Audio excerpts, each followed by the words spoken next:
Mambo, Jambo, well, greetings and welcome to Favored Praise, a platform where we engage and ask deeper questions on policies, be it at a global level, national level, regional level, and local level.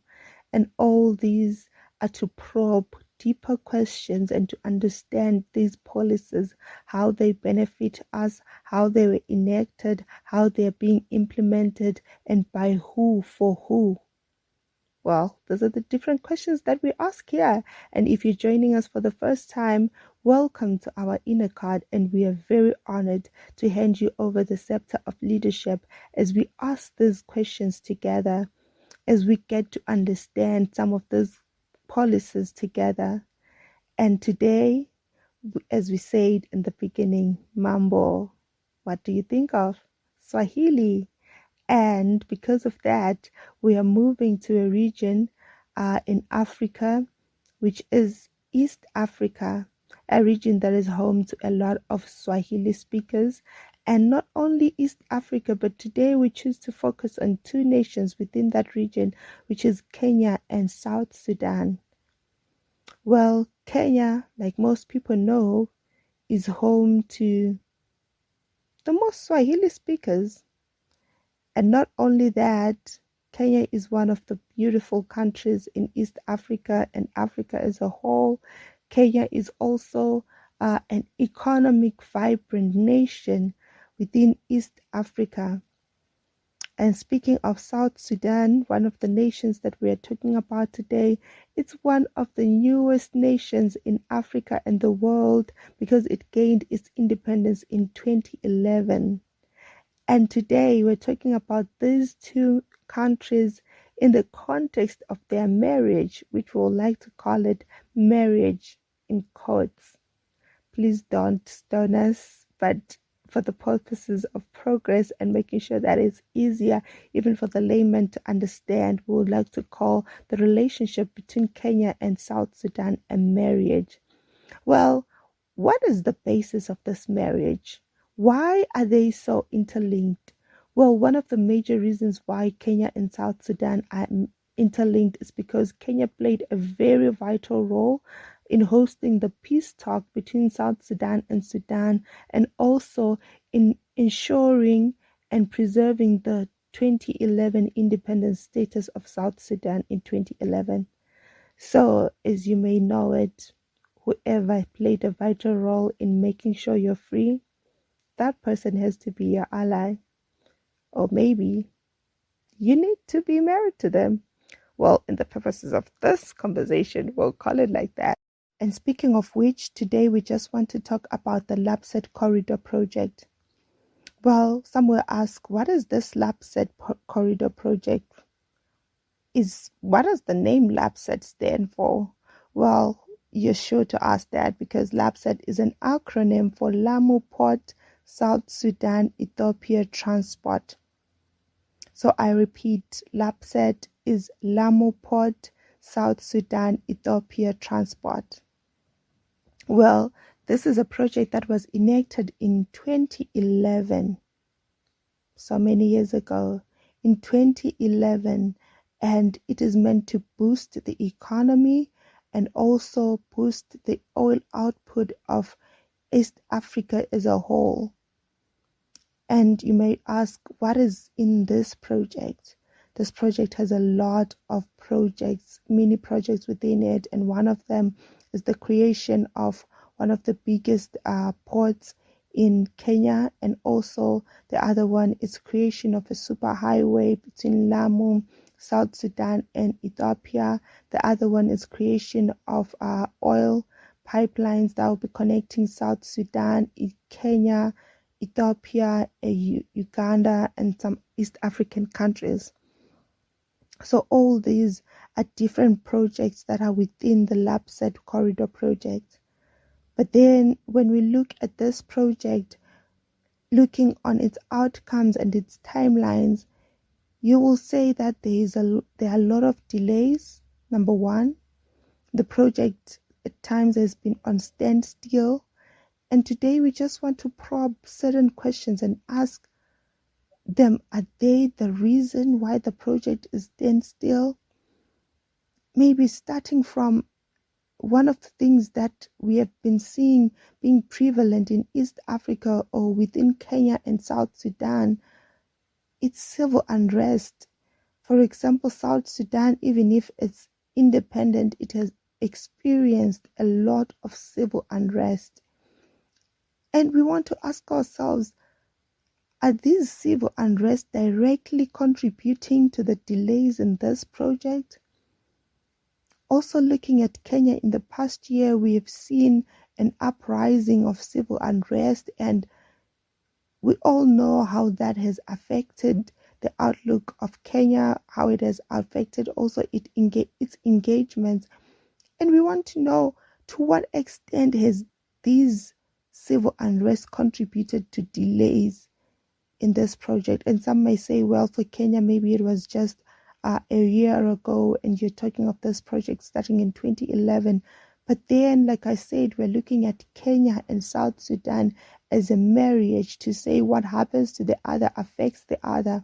And South Sudan civil unrest have been there since even after independence.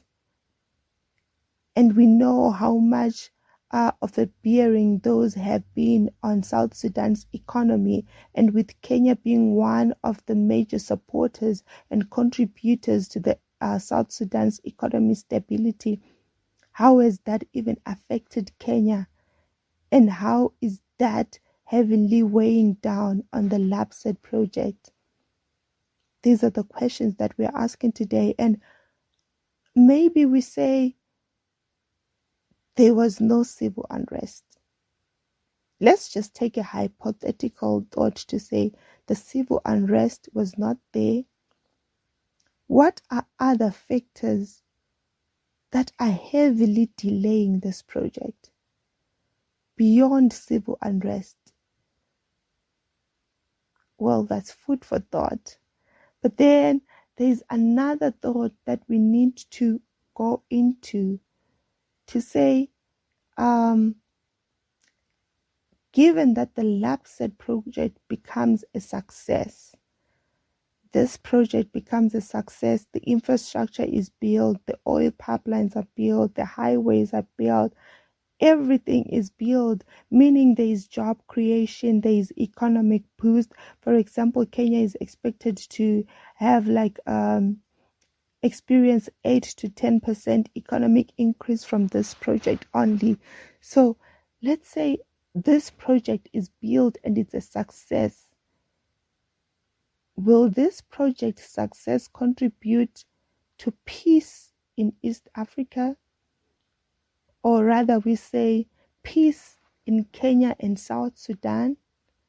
Will the economic boost be strong enough to cause peace? Someone might ask to say, is an economic boost an antidote to peacelessness? Or maybe to negative peace, rather. Is an economic boost an antidote to that? This is, well, a question that we'll have to ask ourselves, and we'll have to look deep into it. And another question really that we need to ask ourselves is, when people benefit from this, what awakening grows in them? Let's say the economic boost is there. Let's say maybe it transforms people's lives. Are the civil unrest beyond the economy? Is it a cry only for an economic boost, or it's a cry beyond economy? I think these are one of the questions that we need to ask ourselves, and we need to ensure that as a people, we are very much involved in the happenings of our nations, in the happenings of our regions. And I believe this LAPSET project has a lot of potential.